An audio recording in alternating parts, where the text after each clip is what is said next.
The warp does not forgive intrusions. It does not care for mortal flesh or the laws of physics that govern saner dimensions.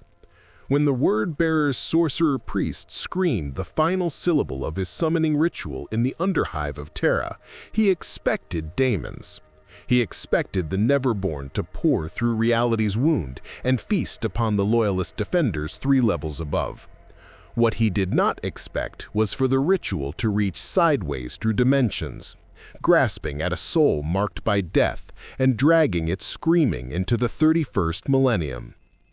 John Wick hit the ground hard. Rockcrete, cold. The impact drove the air from his lungs.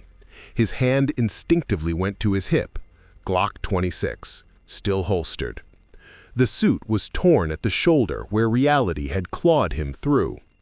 Everything hurt with a deep, bone-level wrongness, as though his body remembered being pulled apart and reconstituted. He rolled to his feet, weapon drawn, and froze. The chamber was wrong. 30 meters across, carved from the bedrock beneath Terra's surface, lit by torches that burned with purple flame. 13 robed figures surrounded a circle of glowing sigils that hurt to look at directly. The symbols writhed and twisted, 3-dimensional despite being painted on stone, and the air itself tasted like copper and rot. At the circle's center stood something wearing the body of a man, 2.5 meters tall, crimson armor decorated with scripture and 8-pointed stars, a horned helmet that seemed to drink the light. The word-bearer Chaos Space Marine turned toward John with ponderous certainty. Even through the helmet, John felt the weight of that gaze, ancient, contemptuous, utterly certain of superiority. "You are not what was called," the giant rumbled, voice distorted by vox grills into something inhuman. "But you reek of death. The warp gifts us a curious offering." John didn't waste time on questions. His weapon came up, double tap center mass. The Glock barked twice in the enclosed space. Both rounds struck the Chaos Marine's chestplate and ricocheted with sparks and the scream of metal on ceramite. The giant didn't even stagger. "Primitive." The word-bearer drew a bolt pistol, massive, ornate, cruel. "Let me show you true." John was already moving. 3 rounds to the neck seal where armor met helmet. 1 sparked off, 2 punched through the rubberized gasket. Black ichor sprayed. The Chaos Marine's shot went wide, blowing a fist-sized crater in the wall where John had been standing. John rolled behind a support column as the cultists began chanting, their voices rising in a language that made his ears bleed. The Chaos Marine staggered, hand going to his throat, but didn't fall. Through the bullet holes, John glimpsed something that shouldn't exist. Flesh that writhed and reformed, symbols glowing beneath the skin, something moving inside the wound that wasn't blood. "I am Kor Varesh," the Chaos Marine gurgled, voice damaged but functional. "I have walked in the eye of terror. I have heard the gods whisper. You are nothing but—" John didn't waste time on questions. His weapon came up. Double tap center mass. The Glock barked twice in the enclosed space. Both rounds struck the Chaos Marine's chestplate and ricocheted with sparks and the scream of metal on ceramite.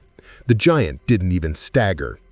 "Primitive." The word-bearer drew a bolt pistol, massive, ornate, cruel. "Let me show you true." John was already moving. 3 rounds to the neck seal where armor met helmet. 1 sparked off, 2 punched through the rubberized gasket. Black ichor sprayed. The Chaos Marine's shot went wide, blowing a fist-sized crater in the wall where John had been standing. John rolled behind a support column as the cultists began chanting, their voices rising in a language that made his ears bleed. The Chaos Marine staggered, hand going to his throat, but didn't fall. Through the bullet holes, John glimpsed something that shouldn't exist. Flesh that writhed and reformed, symbols glowing beneath the skin, something moving inside the wound that wasn't blood. "I am Kor Varesh," the Chaos Marine gurgled, voice damaged but functional. "I have walked in the eye of terror. I have heard the gods whisper. You are nothing but—" John didn't waste time on questions. His weapon came up. Double tap, center mass. The Glock barked twice in the enclosed space. Both rounds struck the Chaos Marine's chest plate and ricocheted with sparks and the scream of metal on ceramite. The giant didn't even stagger. Primitive. The word-bearer drew a bolt pistol. Massive, ornate, cruel. "Let me show you true." John was already moving.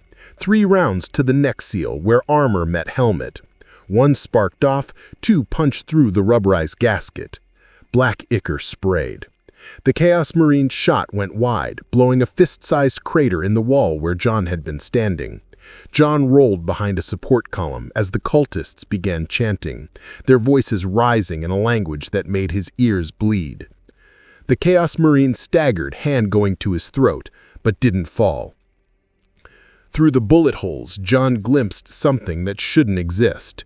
Flesh that writhed and reformed, symbols glowing beneath the skin, something moving inside the wound that wasn't blood.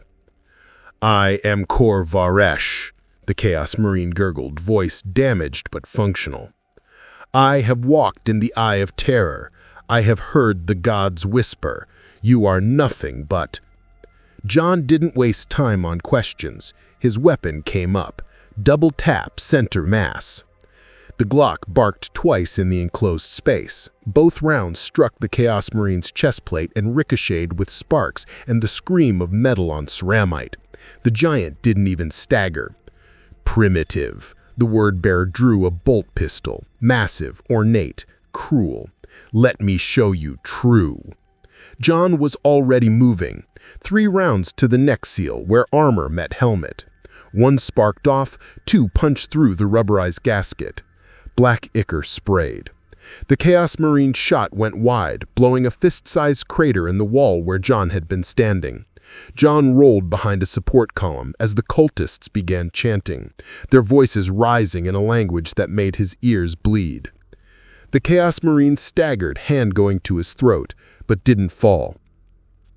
Through the bullet holes, John glimpsed something that shouldn't exist. Flesh that writhed and reformed, symbols glowing beneath the skin, something moving inside the wound that wasn't blood. "I am Kor Varesh," the Chaos Marine gurgled, voice damaged but functional. "I have walked in the eye of terror. I have heard the gods whisper. You are nothing but—" John didn't waste time on questions. His weapon came up. Double tap, center mass. The Glock barked twice in the enclosed space. Both rounds struck the Chaos Marine's chest plate and ricocheted with sparks and the scream of metal on ceramite. The giant didn't even stagger. Primitive. The word-bearer drew a bolt pistol. Massive, ornate, cruel. "Let me show you true." John was already moving. 3 rounds to the neck seal where armor met helmet. 1 sparked off, 2 punched through the rubberized gasket. Black ichor sprayed.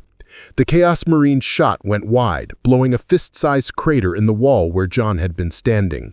John rolled behind a support column as the cultists began chanting, their voices rising in a language that made his ears bleed. The Chaos Marine staggered, hand going to his throat, but didn't fall. Through the bullet holes, John glimpsed something that shouldn't exist.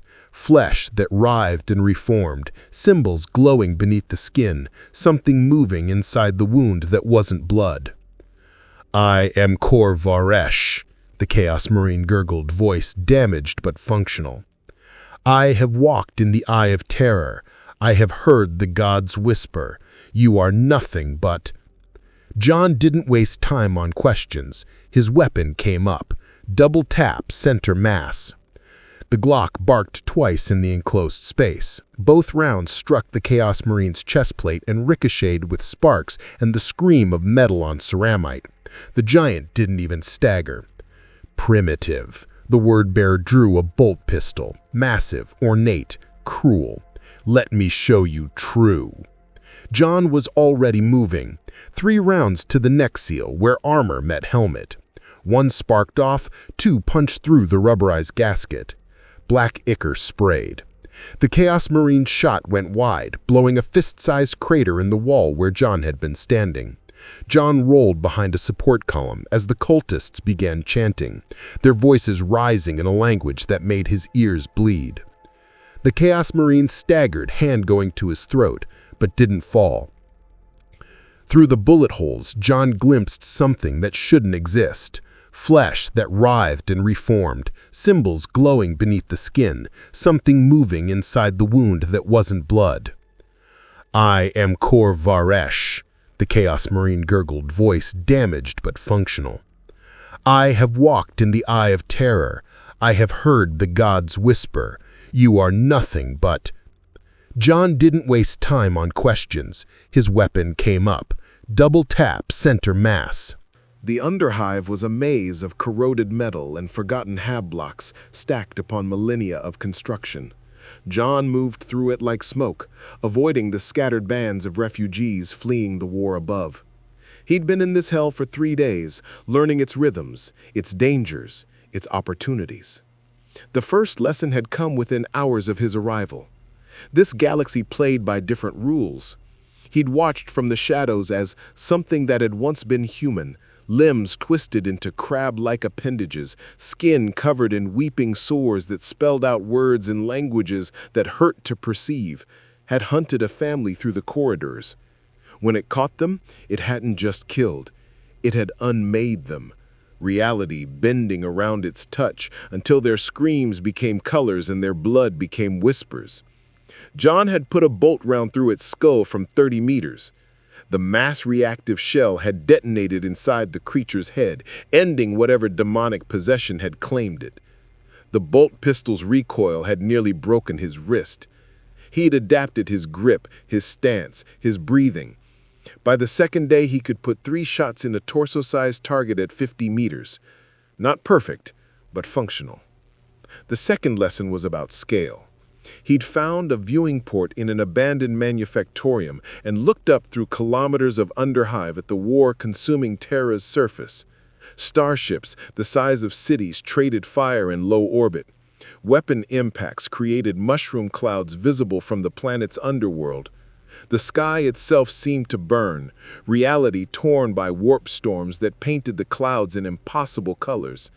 This wasn't war as he understood it. This was apocalypse. The third lesson was about himself. The warp's touch had changed him in subtle ways. He could understand Gothic now, the Imperium's common tongue, though he'd never learned it. Sometimes he heard whispers at the edge of consciousness, promises of power, offers of strength, seductive voices that wanted him to stop fighting and embrace something darker. He recognized corruption when he heard it and shut those voices out with the same discipline that had made him the best at what he did. But discipline only went so far against hunger and exhaustion. John had been tracking a supply convoy for 6 hours, following it through the underhive's arterial passages. Imperial Army soldiers, baseline humans in carapace armor, las guns held ready pulling grab sleds loaded with ammunition and ration packs. They were heading toward a fortified position where Loyalist forces held against Traitor Legion infiltrators. The supplies would keep defenders alive. Without them, this sector would fall. He needed those supplies more than they did. The ambush came from a side passage, cultists wearing patchwork flak armor and bearing autoguns, howling prayers to gods John was beginning to recognize. The Eightfold Path, the dark gods of chaos, Khorne, Teach, Nurgle, Slanesh, names that carried weight in this reality that made the air taste like ash when spoken aloud. The cultists hit the convoy hard. Las fire and solid rounds filled the corridor with light and death. 3 Imperial soldiers went down in the first seconds. The others formed a fighting line, disciplined despite the terror, laying suppressing fire. But the cultists had numbers, 30, maybe 40, and they were mad with religious fervor. John watched from above, perched on a rusted gantry 20 meters overhead. Not his fight, not his war. He'd killed the word-bearer in self-defense, killed the possessed thing because it was an immediate threat. But getting involved in this galaxy civil war, that was a choice that would define everything that followed. The Imperial sergeant took a round through the shoulder and kept fighting screaming orders while blood ran down his armor. Young, maybe 20 standard years. In John's world, barely old enough to drink. Here, old enough to die for an emperor he'd likely never seen. One of the cultists raised something that looked like a melt gun, thermal weapon, John had learned, that could reduce armor and flesh to slag. The young sergeant was in the blast pad, focused on targets to his front, unaware of the death about to end him. John put a bolt round through the cultist's cust. The mass reactive shell detonated, turning the traitor into red mist. The melt gun clattered to the ground, discharge cell intact.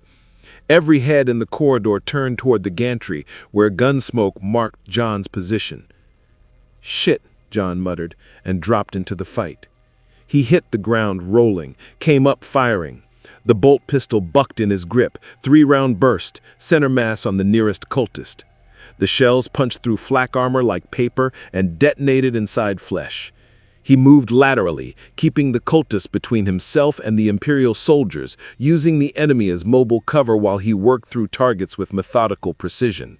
Close quarters, his world. Chaos was numbers and fervor.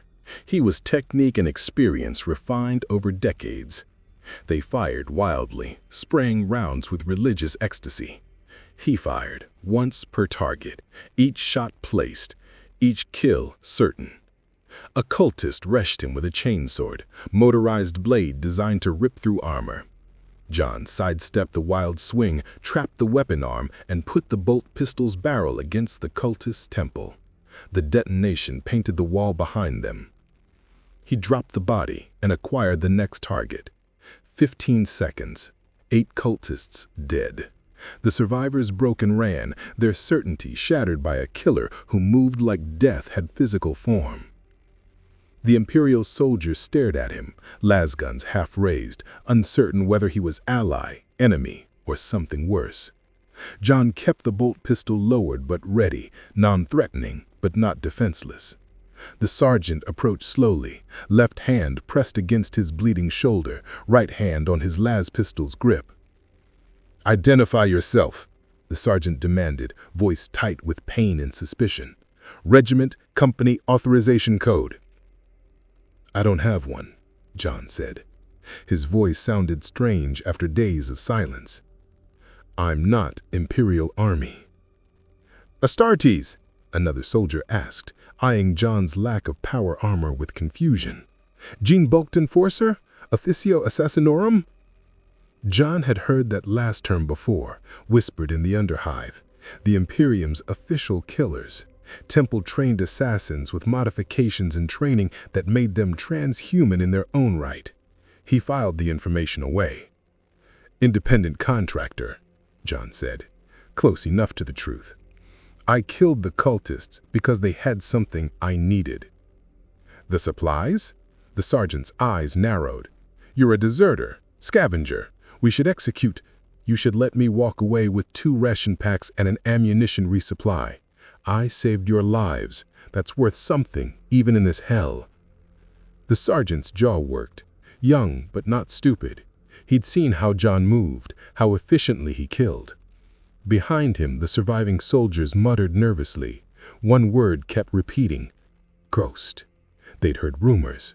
Whispers of someone moving through the underhive, killing chaos cultists with impossible precision, vanishing before reinforcements arrived. "The ghost of Terra," the sergeant said slowly. "The one the traitors are hunting.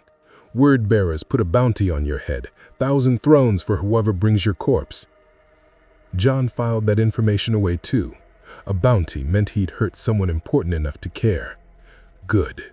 In this galaxy of billions dying in faceless war, being noticed meant leverage.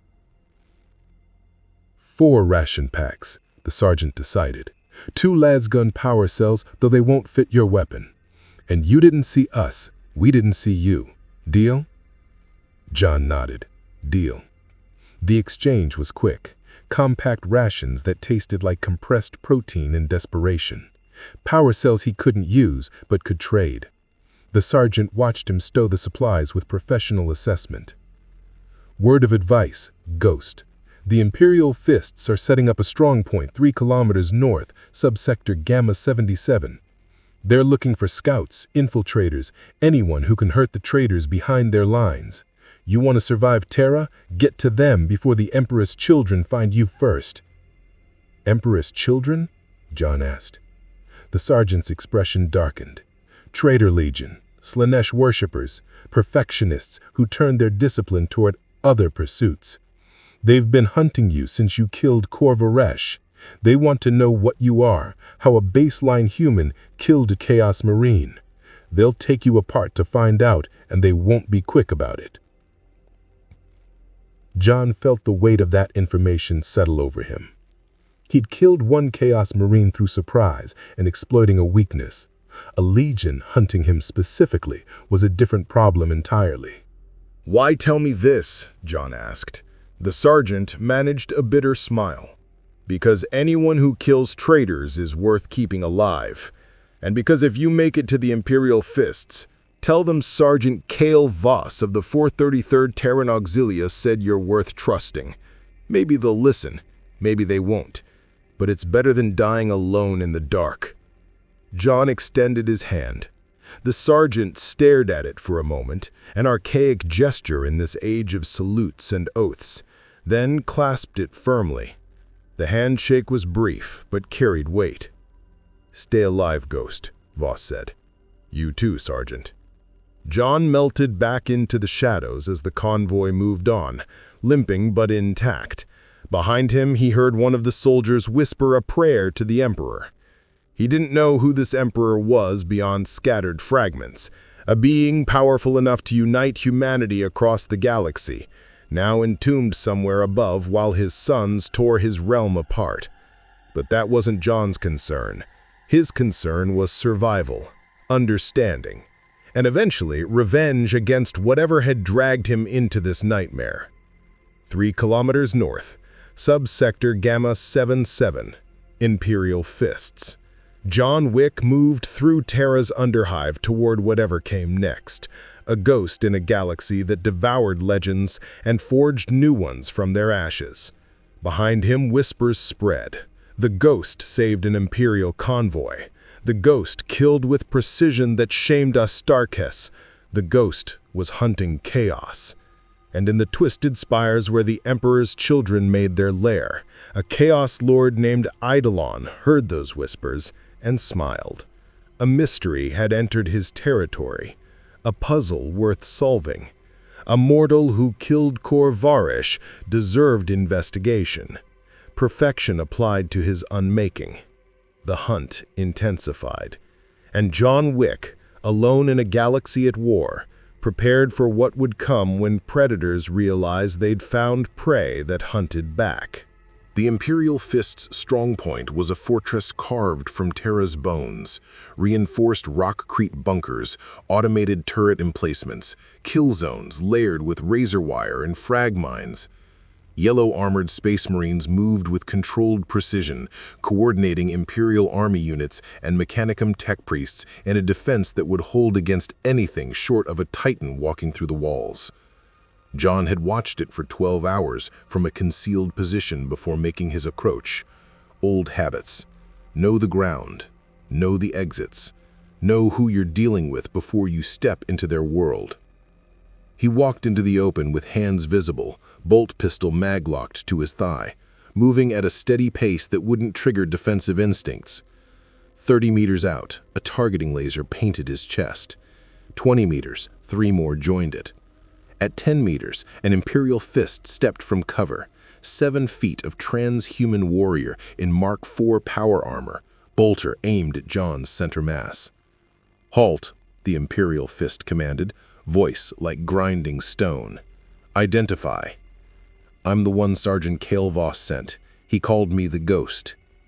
The Imperial Fist's helmet sensors swept him, analyzing, cataloging, finding no augmentation, no gene bulking, no modifications beyond the scar tissue of a violent life. "You are baseline human," the Imperial Fist stated. Sergeant Voss reported you killed cultists with transhuman efficiency. Explain this discrepancy. Training, experience, and luck. Luck. The Imperial Fist's tone suggested the word was foreign. Luck does not kill word-bearers. Proper preparation does. I found a weakness and exploited it. That's not luck. That's what I do. The Imperial Fist studied him for another moment, then lowered his bolter 5 degrees, not holstered, but no longer explicitly threatening. I am Brother Sergeant Arcadion, 3rd Company, 7th Assault Cadre. You will come with me. The Castellan wishes to speak with the ghost. John followed Arcadion into the strongpoint. Inside, the war's reality became visceral. Medaike stations overflowed with wounded, soldiers missing limbs, burned by plasma, bleeding from wounds that should have been fatal. Tech priests worked on damaged armor, their mechatodendrites fusing ceramic with welding torches that cast hellish shadows. Servitors, lobotomized humans fused with machinery, carrying ammunition and supplies with mindless efficiency. This wasn't war. This was meat being fed into a grinder that would never stop turning. They descended 3 levels to a command center carved from bedrock. Hololith displays showed the siege's progress. Red markers for traitor forces, blue for loyalists. Too much red and not enough blue. A figure stood at the central display, studying troop movements with tactical precision. An Imperial Fist in Terminator armor, older pattern, battle-scarred from centuries of war. Castellan Cato Daros, Arcadion announced. The Ghost of Terra, as requested. Daros turned. No helmet. Weathered features that had seen millennia of combat. Eyes that assessed John like a weapons system being evaluated for battlefield deployment. Sergeant Voss claims you saved his convoy, killed 8 cultists in 15 seconds, moved with efficiency that impressed Imperial Army veterans who have fought beside Astartes. This is true? Yes, John said. You killed Kor Vardresh, word-bearer Dark Apostle, transhuman warrior enhanced by chaos mutations. You put rounds through his eye lens at close range while his cultists performed ritual invocations. This is also true? Yes.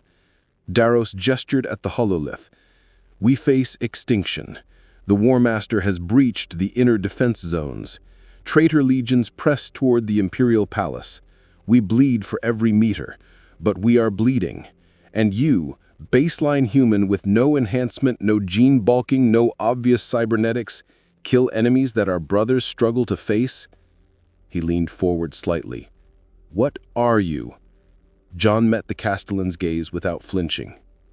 An assassin, the best at what I do. Assassins belong to temples, clades, Vindicare, Eversor, Collidus, Calexis. You bear none of their marks. You carry a bolt pistol designed for Astartes' hands. You survived 3 days in an underhive infested with chaos cultists and worse. This suggests resources beyond simple training. I adapt quickly. I learn. And I don't quit. Daros studied him for another long moment. When he spoke again, his tone had shifted. Not friendlier, but calculating. The Emperor's children hunt you. Eidolon himself has taken interest. They believe you are an unknown operative, perhaps an experimental assassin strain. They will not stop until they understand what you are. Let them come, John said flatly. They will, but first they will test you. Daros manipulated the hololith. A new sector appeared. Subsector Delta 93, 12 kilometers from their position. Word-bearers held this zone until 2 days ago. Now it belongs to the Emperor's children. They have fortified a cathedral, converted it to their purposes. Intelligence suggests they are using it to corrupt civilians, turning them into chaos cultists through rituals that break mind and soul. John saw where this was going. You want me to scout it. I want you to kill their commander, Daros corrected. Chaos Lord Vaxius the Flawless, former captain of the 3rd Company, now a champion of Slanesh. He orchestrates the corruption, leads the hunting parties searching for you. Kill him, and the Emperor's children lose coordination in this sector. Their pursuit of you falters. Our forces gain breathing room to reinforce. You're asking me to assassinate a Chaos Lord. John's voice carried no inflection. Statement of fact. I am asking you to do what you claim to be, the best at what you do. Daros straightened. If you succeed, the Imperial Fists will provide you with resources, intelligence, and protection from the worst of this war. If you fail, you die. But you die fighting the enemies of mankind, which is the best death any mortal can hope for in this age. John considered. In his world, jobs came with contracts, payment, and rules of engagement. Here, the contract was survival, and the payment was another day of breathing. The rules were simple: kill or be killed. What do I get for weapons? John asked. Daros gestured to Arcadian. The Space Marine retrieved a case and opened it. Inside, a heavily modified bolt pistol, human-scaled, lighter frame, adjusted grip, compensator to reduce recoil. Beside it, 6 magazines and something else, a combat knife that gleamed with unnatural sharpness. The pistol is artisan work, Arcadian explained, modified for baseline human use without sacrificing stopping power. The blade is Terran-forged steel, monomolecular edge. It will cut through flak armor and light ceramite if wielded properly. John lifted the pistol, better balanced than the one he'd scavenged. He checked the action, sighted down the barrel, and felt the weight distribution. Professional work. The knife was 12 inches of killing purpose, perfectly weighted for throwing or close combat. I'll also need intelligence, John said. Layout, enemy strength, entry and exit routes. Mechanicum reconnaissance servitors mapped the cathedral 2 days ago. You will have full tactical data. Brother Sergeant Arcadian will brief you. When do I leave? Immediately. The Emperor's children expect you to hide, to wait. They do not expect you to come to them. Daros's expression hardened. Understand this, Ghost. You are not Imperial Fists. You are not even the Imperial Army. You are a weapon we aim at the enemy and hope you perform as advertised. If you betray us, if you break, if you run, you will discover that the Emperor's children are not the only hunters in Terra's depths. John holstered the new bolt pistol and sheathed the knife. I don't run, and I don't break. Point me at the target and get out of my way. For the first time, Castellan Daros almost smiled. Brother Sergeant, brief him. Give him everything he needs. The Castellan turned back to the hololith. Dismissed. 4 hours later, John moved through the underhive alone. The briefing had been comprehensive. Cathedral layout, enemy patrol patterns, Vaxius's known capabilities. The Chaos Lord was fast, stronger than baseline humans by orders of magnitude, armed with a power sword that could cut through tank armor. He led 30 Emperor's Children Chaos Space Marines and perhaps 200 cultists. Impossible odds. Standard Tuesday for John Wick. The cathedral rose from the underhive like a diseased tooth, once dedicated to the Emperor, now corrupted into something obscene. Purple and gold banners hung from spires, depicting 8 pointed stars and symbols that hurt to perceive directly. Music drifted from within. Not music exactly. Screams and ecstasy blended into audio that invaded the mind like parasites. John circled the perimeter. Guards at every entrance, patrols and overlapping patterns, no obvious weakness, so he created one. He waited until the eastern patrol passed, then shot out a lumen cluster 300 meters from his position. The darkness expanded, the patrol investigated. John moved in the opposite direction, scaling a rusted drainage pipe to a secondary entrance 30 feet up. The door was locked. He used a shaped charge, gift from the Imperial Fists, and blew the lock assembly with a muffled crack. Inside, the cathedral's corruption became physical. The air tasted sweet and rotten. Murals on the walls depicted acts that violated human anatomy and sanity. Somewhere below, chanting rose and fell in waves. John moved through the shadows, pistol ready, every sense alert. The first Emperor's Children Space Marine he encountered was alone, examining a ritual circle drawn in blood. John put 3 rounds through the armor's neck seal before the warrior could turn. The Chaos Marine collapsed, drowning in his own blood and corruption.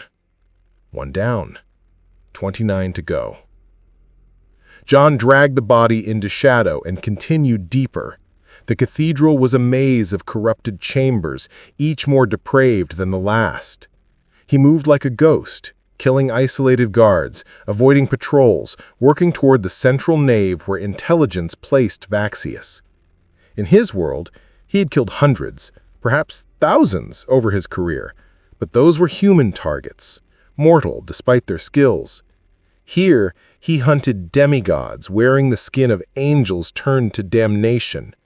Each kill required perfect execution. Each encounter was potentially fatal. He reached the nave's upper gallery and looked down. Vaxius the Flawless stood at the center of a circle of captives, civilians from Terra's population, bound and weeping. The Chaos Lord was a vision of corrupted perfection. Baroque power armor inscribed with symbols that seemed to move, a face that had been beautiful before chaos twisted it into something that hurt to behold. He spoke to the captives in a voice like silk over razors, promising them transcendence through pain, perfection through surrender. 20 Emperor's children surrounded him, more cultists beyond, hundreds filling the nave. John studied the scene, calculated angles, ammunition, exit routes, the mathematics of death. Then he loaded a fresh magazine, braced his shooting position, and began the impossible. The first shot took Vaxius in the shoulder. The Chaos Lord spun, power sword ignited with eldritch fire. The second and third shots killed the 2 nearest Space Marines, headshots through eye lenses, both warriors dropping before their enhanced reflexes could react. John moved as the cathedral erupted into chaos. He'd done what he came to do: announce his presence, draw every eye, make himself the target. Now came the hard part: surviving what came next. The cathedral became a killing floor. John dropped from the gallery as bolt rounds chewed through the space he'd occupied, rolled through his landing, and came up firing. The artificer pistol bucked in his grip, controlled 3-round bursts into the closest cultists, clearing a path toward the nearest support column. Bodies fell, screams filled the air. Vaxius's voice cut through the chaos like a blade. "Alive! I want him alive." That single command saved John's life. The Emperor's children could have saturated his position with bolter fire, turned him into red mist. Instead, they advanced with restraint, trying to corner rather than kill. It gave him seconds. In his world, seconds were lifetimes. He used the column as cover, reloaded, then threw a frag grenade, another Imperial Fist's gift, into the clustered cultists. The detonation was thunder in the enclosed space, shrapnel cutting down a dozen traitors. John moved during the blast, sprinting laterally to new cover as bolt rounds tracked his movement. An Emperor's Children's Space Marine charged him, chainsword screaming. John couldn't match the transhuman speed or strength, so he didn't try. He dropped low, slid beneath the wild swing, and put his monomolecular blade through the warrior's knee joint. The edge found the seal, parted it, and severed the tendons beneath. The Space Marine crashed down, and John put 3 rounds through his helmet's Vox grill before rolling away from a power sword strike that carved to stone where he'd been. "You move well for prey," Vaxius called, stalking forward with predatory grace. The Chaos Lord was faster than anything John had faced, transhuman reflexes enhanced by demonic gifts. But you cannot run forever. This cathedral is mine. These souls are mine, and soon you will be mine to unmake and remake into something perfect. John said nothing. Words were wasted breath. He needed every advantage, and talking wasn't an advantage against an enemy who could close a 30-meter gap in seconds. He triggered another shaped charge he'd placed during his approach, this one on a support column behind Vaxius. The explosion brought down part of the gallery in a cascade of rockcrete and twisted metal. Vaxius dodged effortlessly, but the falling debris scattered the Emperor's children, disrupting their coordination. John used the chaos. He moved through the cultist like a scythe through wheat, each shot precise, each kill contributing to a larger pattern, not random murder, strategic elimination. Taking out the ones with voxcasters, the ones coordinating, the ones who looked like they knew what they were doing. Creating disorder in the enemy's ranks while maintaining his own brutal efficiency. A bolt round caught his shoulder, spinning him. The armor penetration was stopped by the reinforced bodysuit the Imperial fists had provided, but the impact felt like being hit with a sledgehammer. John kept moving, locked the pain away, and fired back at the Emperor's children who'd tagged him. 2 rounds missed, one caught the warrior's bolter and exploded the weapon in his hands. Magnificent! Vaxius laughed, pursuing with relentless purpose. You dance with death as we do, mortal. You understand the art of killing. Join us. We can perfect you, make you everything you were meant to be. Imagine your skills enhanced by the Dark Prince's gifts. Imagine eternity spent perfecting your craft. He dove behind a corrupted altar as a power sword carved through the space he had occupied. He came up firing, not at Vaxius, but at the chains holding the captive civilians. 3 chains broke, the prisoners scattered, adding more chaos to the battlefield. You refuse transcendence, Vaxius said, no longer amused. Then I will simply take you apart and learn what makes you function. The Chaos Lord moved with terrifying speed.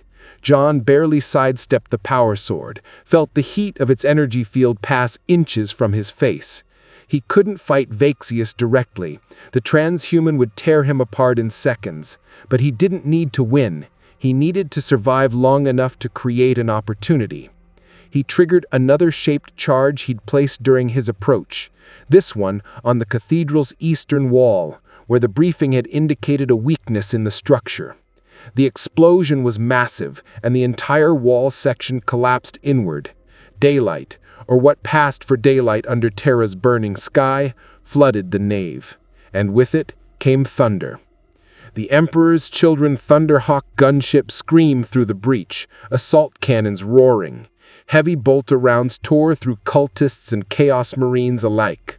Not an extraction, a distraction, exactly as John and Castellan Darius had planned. The Emperor's children scattered, seeking cover from the aerial assault. Vaxius snarled in frustration, torn between pursuing John or organizing a defense. John made the choice for him. He charged, not away, toward. Vaxius saw him coming, power sword raised to bisect the mortal who dared to approach. But John wasn't trying to fight. He was trying to kill. There's a difference. He slid beneath the sword strike, came up inside Vaxius's guard, and rammed his monomolecular blade up through the neck seal. The edge was sharp enough to pierce the ceramite join, driven by John's full body weight and the desperate strength of a man who knew this was his only chance. The blade punched through, found transhuman flesh, went deeper. Vaxius screamed, not in pain but in fury. His backhanded blow sent John flying 10 meters, ribs cracking from the impact. The Chaos Lord reached for the blade embedded in his throat, ceramite fingers closing around it. John had already triggered the detonator. The microcharge he'd rigged to the blade's hilt exploded, not enough to kill a Chaos Marine outright, but enough to turn a wound into catastrophic trauma. Vaxius's head snapped back, throat opened, corruption spilling out along with blood that burned the stone where it fell. The Chaos Lord dropped to one knee, still alive through sheer demonic resilience, but wounded beyond immediate function. John climbed to his feet, left arm hanging useless, ribs grinding with every breath. He raised the bolt pistol and emptied the magazine into Vaxius's face. The first round shattered the helmet, the second found flesh, the third, fourth, fifth, each one punching deeper, each detonation tearing away more of what had once been a Space Marine captain. The last round went through the ruined face and detonated inside the skull cavity. Vaxius the Flawless collapsed forward and didn't move again. The cathedral fell silent except for the Thunderhawk's engines and the groaning of wounded. The remaining Emperor's children stared at the impossible, their commander dead, killed by a baseline human who shouldn't have survived the first 30 seconds. "Extraction, now!" Arcadian's voice crackled over the vox bead the Imperial fists had given John. John ran. Every step was agony, every breath felt like knives in his lungs, but he ran. The Thunderhawk hovered at the breach, assault ramp down. He sprinted across the blood-soaked nave, vaulted rubble, ignored the bolt rounds that chased him. 20 meters, 10, 5. He dove through the breach as the Thunderhawk pulled away, landing hard on the assault bay deck. Arcadian hauled him inside as the ramp closed and the gunship's engines screamed to full power. "Target eliminated," Arcadian reported to command. "The Ghost is secure." John lay on the deck, breathing hard, vision graying at the edges. He'd killed a Chaos Lord, walked into an enemy stronghold and murdered a transhuman demigod in front of his entire warband. In his world, that would be impossible. Here, it was just Tuesday in the Siege of Terra. "You survived," Arcadian said, something like approval in his voice. Few mortals could. "Wasn't about surviving," John managed through cracked ribs. "It was about the job." The Thunderhawk banked hard, evading anti-air fire from traitor positions. Through the viewport, John saw Terra burning. Cities reduced to slag, entire hive sections collapsed, the sky itself torn by warp storms. Billions were dying in this war. He'd killed maybe 50 enemies today, a drop in an ocean of blood. But it was his drop, his kills, his contribution to whatever humanity was fighting for in this nightmare galaxy. Back at the strongpoint, Medicae Certitors treated John's injuries with mechanical efficiency. 3 cracked ribs, severe bruising, minor bolt round penetration that hadn't breached the bodysuit completely. They pumped him full of synthetic combat stims and pain suppressors, wrapped his torso, and declared him functional for limited duty. Castellan Deros waited in the command center, studying reports of the cathedral assault. "Vaxius is confirmed dead. You succeeded where Astarte's strike teams have failed. The Emperor's children are in disarray in this sector. Well done, Ghost." "What now?" John asked. Duras gestured at the hololith. A new marker appeared, this one deep in enemy territory, closer to the inner siege lines. "Now you have proven yourself, and that proof has reached the highest levels of command." He paused, and when he spoke again, there was weight in every word. "Malcador the Sigilate wishes to speak with you." "Who?" "The Emperor's closest advisor, the Regent of Terra, one of the most powerful psychics humanity has ever produced." Deros's expression was unreadable. "When Malcador summons, you answer. No exceptions." John stood despite the pain. "When?" "Now. A custodian will escort you to the Imperial Palace. Whatever comes next, Ghost." Deros actually smiled, brief and cold. "I have your respect. Few mortals earn that. Try not to die." The custodian arrived minutes later, 10 feet of golden armor and absolute authority. Guardian of the Emperor, genetic crafted to be even beyond Astartes. The warrior said nothing, simply gestured for John to follow. As they left the strongpoint, John looked back once at the Imperial Fist's fortress. He'd come to Terra through chaos and violence, found himself in a galaxy at war, and somehow survived long enough to catch the attention of powers he didn't understand. Whatever Malcador wanted, it would define everything that came after. John had learned this galaxy's rules: fight or die, adapt or perish, kill or be killed. He'd proven he could kill. Now he'd learn what that meant for a mortal assassin in the Emperor's service. The Imperial Palace was madness given architecture. John traveled in a custodian transport, sealed, windowless, moving through tunnels and passages he couldn't track. When the doors finally opened, he stepped into a world that defied comprehension. Walls of gold and marble stretched beyond sight. Statues of heroes and angels towered overhead. Every surface was art, every corridor a masterpiece, the accumulated grandeur of a civilization that had conquered the galaxy and declared itself eternal. Now that eternity was dying. Scorch marks scarred the golden walls. Blood stained marble floors. Servitors worked endlessly to repair damage from traitor bombardments. The palace was a fortress under siege, beauty fighting a losing battle against attrition. The custodian led him through security checkpoints where guards scanned him with equipment that made his teeth ache. Deeper into the palace they went, descending through levels that felt older than the siege, older than the Imperium itself. The air grew heavy with power. Not physical force, but something else. Presence. Weight. As though reality itself bent around whatever waited below. They stopped before doors of black stone inscribed with symbols that seemed to shift when John looked directly at them. The custodian spoke for the first time.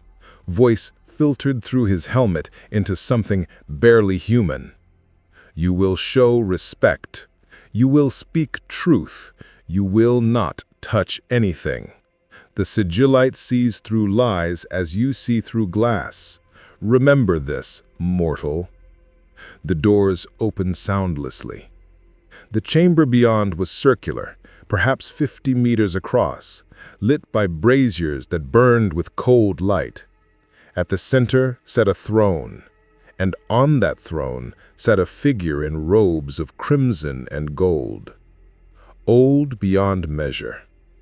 A face lined with millennia of burden, eyes that had seen civilizations rise and fall, a presence that pressed against John's mind like physical weight.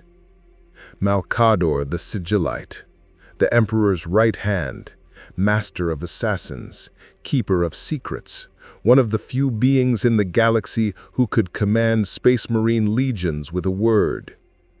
"Approach, John Wick," Malcador said.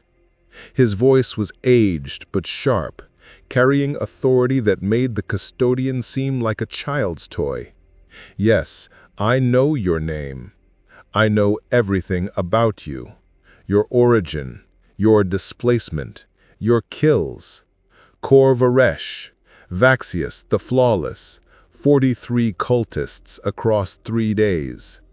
Impressive efficiency for someone with no augmentation, no training in our arts."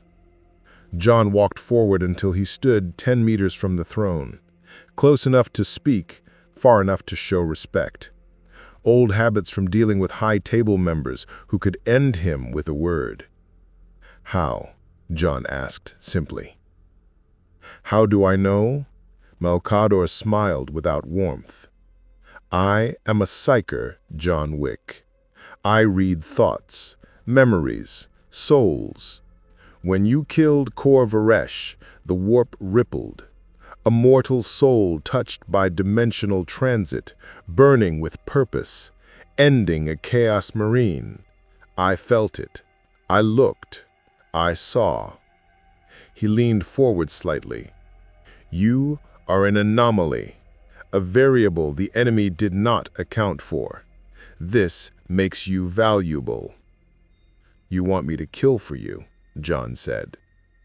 "You want me to kill for humanity," Malcador corrected. "There is a difference. The Imperium fights for survival. Every world, every soldier, every bullet matters. You have proven you can kill enemies that threaten our species. I would see that skill directed with purpose rather than wasted on survival." John said nothing. waiting.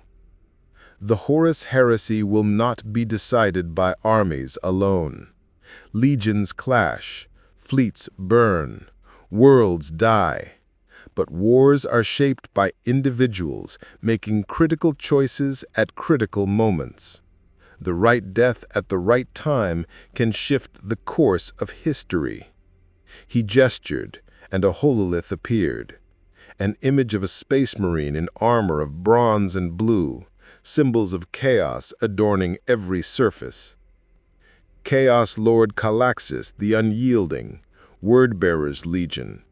He coordinates traitor forces across 3 sectors, turning loyalist populations through a combination of ritual corruption and strategic terror.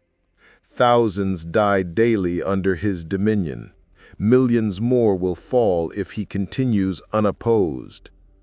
The image shifted, showed cities burning, populations herded into ritual circles, space marines conducting ceremonies that twisted reality itself.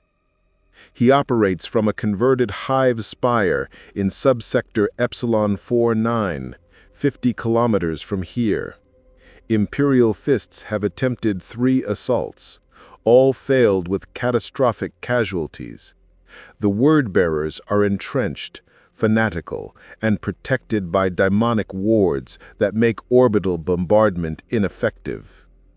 Malcador's eyes fixed on John. But wards do not stop a single assassin, especially one the enemy believes is still recovering from killing Vaxius. You want me to infiltrate a word-bearer's stronghold and kill a Chaos Lord. Alone. Not alone. You will have support, intelligence, equipment, extraction if possible. But the kill itself, yes, that must be you. Calaxis expects armies. He does not expect you. John studied the hololith. The spire was a fortress. Hundreds of word-bearers, thousands of cultists, defensive emplacements designed to withstand siege, suicide mission by any rational assessment. "Why me?" John asked. "You have assassins, temples full of killers bred for this work.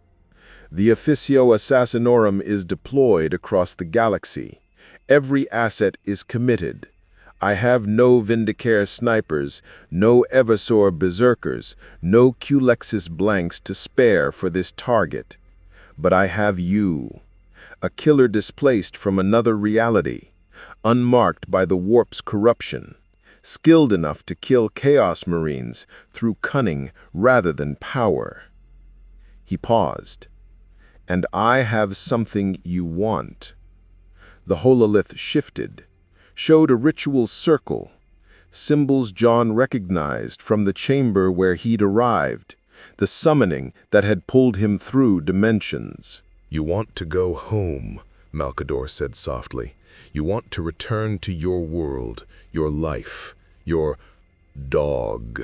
Yes, I saw that memory. The reason you killed so many in your world, all for love of a simple creature and the memory of your wife." John's expression didn't change, but something cold settled in his chest. "I cannot send you back," Malcador continued. "Not yet.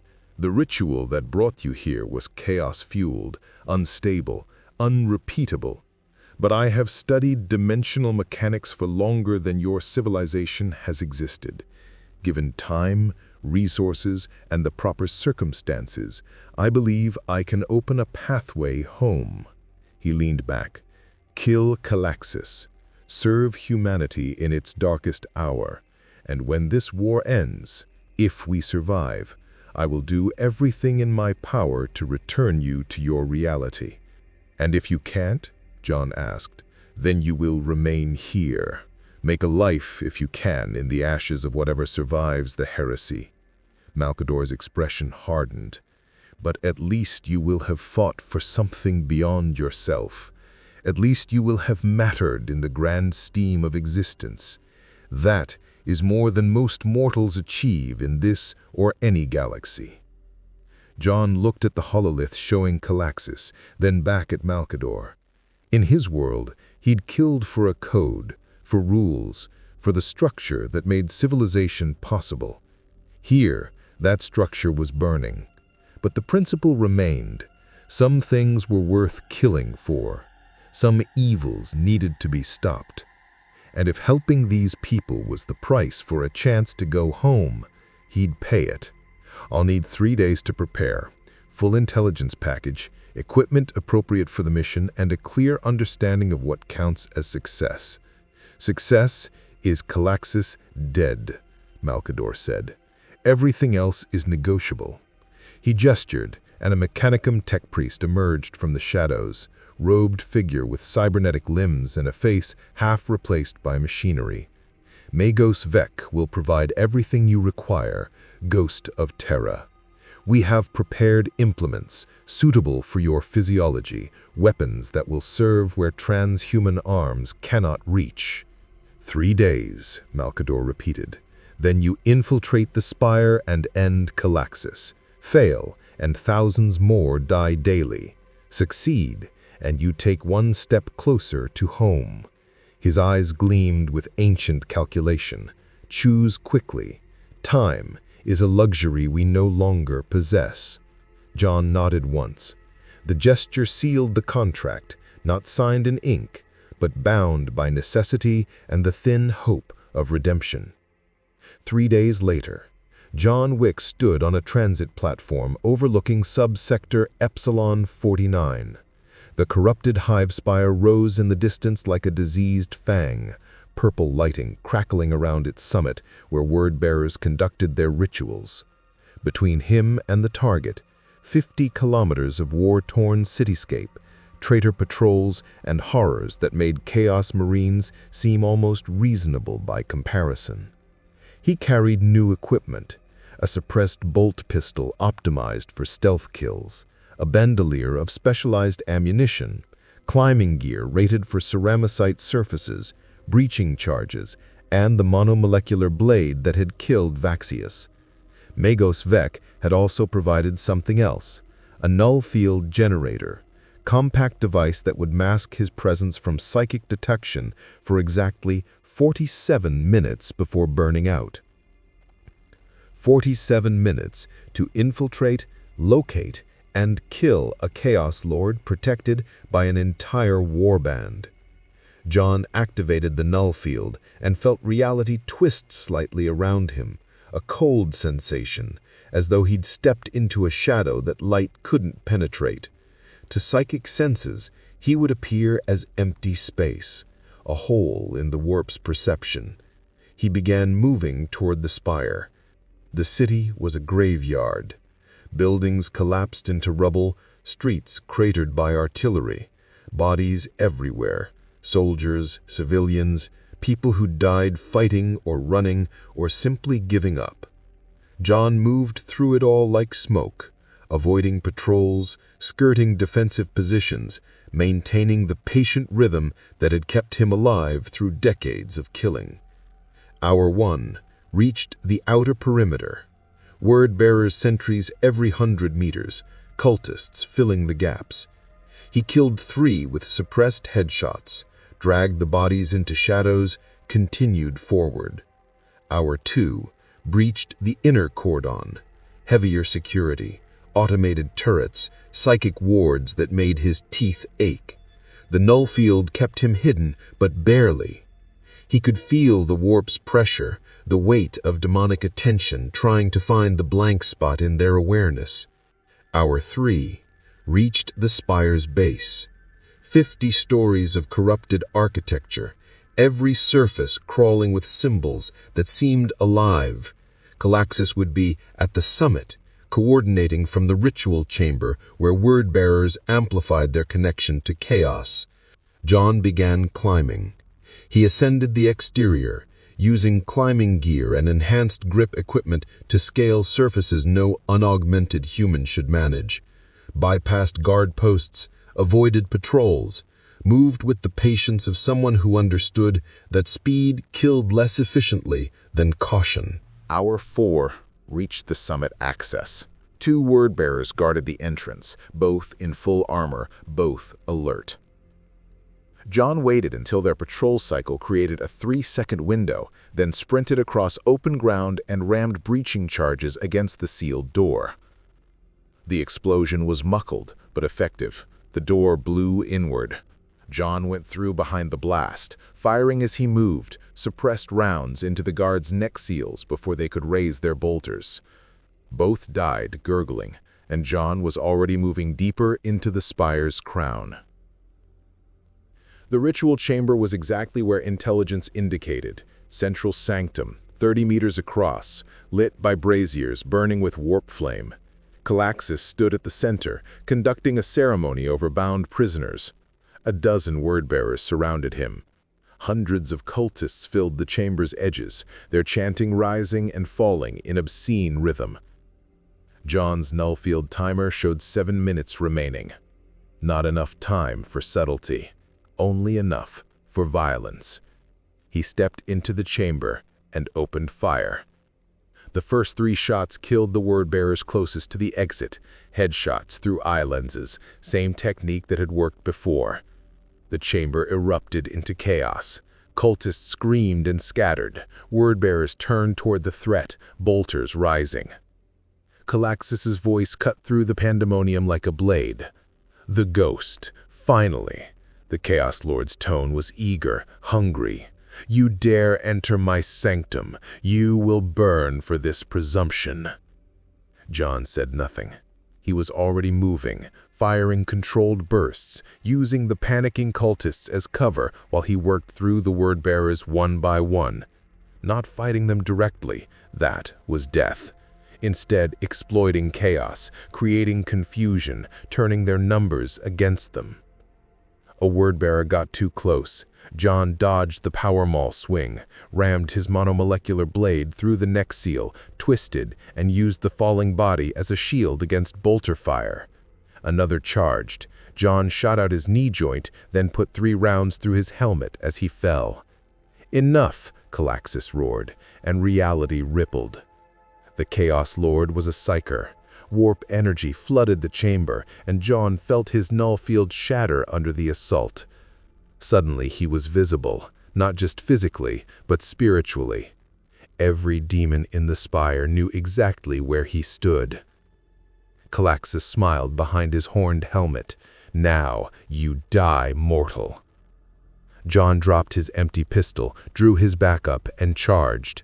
Not toward cover, toward Calaxis, because the Chaos Lord expected fear, expected retreat, expected anything except a baseline human sprinting directly at a transhuman psyker champion. John covered the distance in seconds, dodging warp lightning that scorched the air around him. He dove beneath Calaxis's power claw, came up inside his guard, and rammed every breaching charge he carried against the Chaos Lord's chest armor. Calaxis looked down at the charges with something like confusion.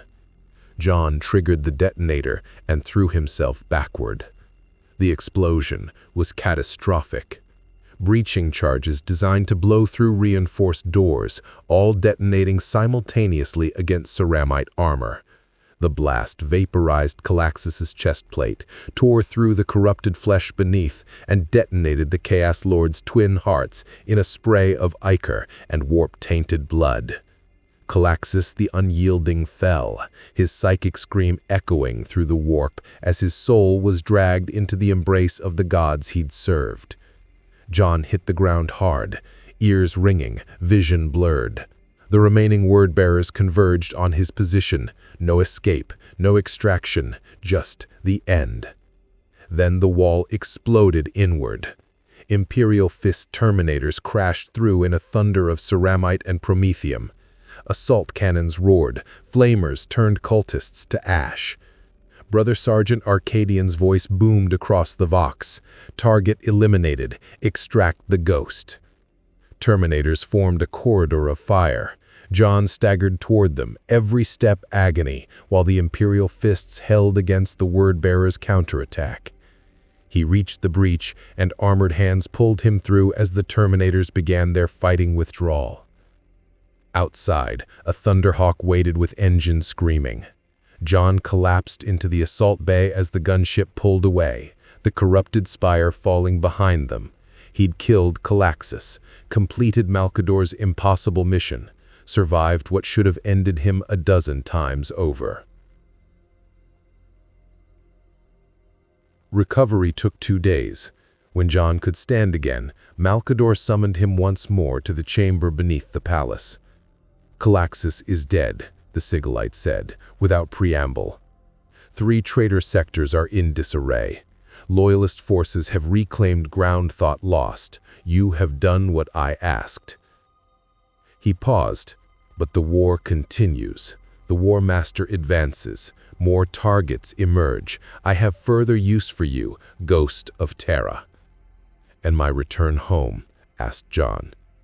"I keep my word, but the ritual requires components scattered across Terra, protected by both sides of this conflict. It will take time to gather them, time you will spend killing those who would end humanity." Malcador's expression softened fractionally. "You have proven yourself more than a weapon. You are useful, loyal, effective. These qualities are rare in this age of betrayal." John stood silent for a moment, then nodded. "What's the next target?" Malcador smiled coldly and gestured at a new hololith. In the weeks that followed, the Ghost of Terra became a legend. A mortal killer moving through the siege's chaos, striking targets that armies couldn't touch, eliminating chaos champions with methodical precision. Word-bearers whispered his name in fear. Emperor's children hunted him obsessively. Even the Death Guard, Legion of Nurgle, learned to watch the shadows when the ghost was near. John Wick had been dragged into a galaxy at war, thrust into humanity's darkest hour, forced to fight in a conflict that made his world's violence seem quaint. But he adapted, he learned, he survived, and he killed, one target at a time, working toward the promise of home. The Horus Heresy would rage for years yet. Legions would clash, worlds would burn. But in Terra's depths, a mortal assassin from another reality waged his own war, patient, methodical, unstoppable. The galaxy called him Ghost. The traitors called him Death. Malcador called him Weapon. But John Wick knew what he was.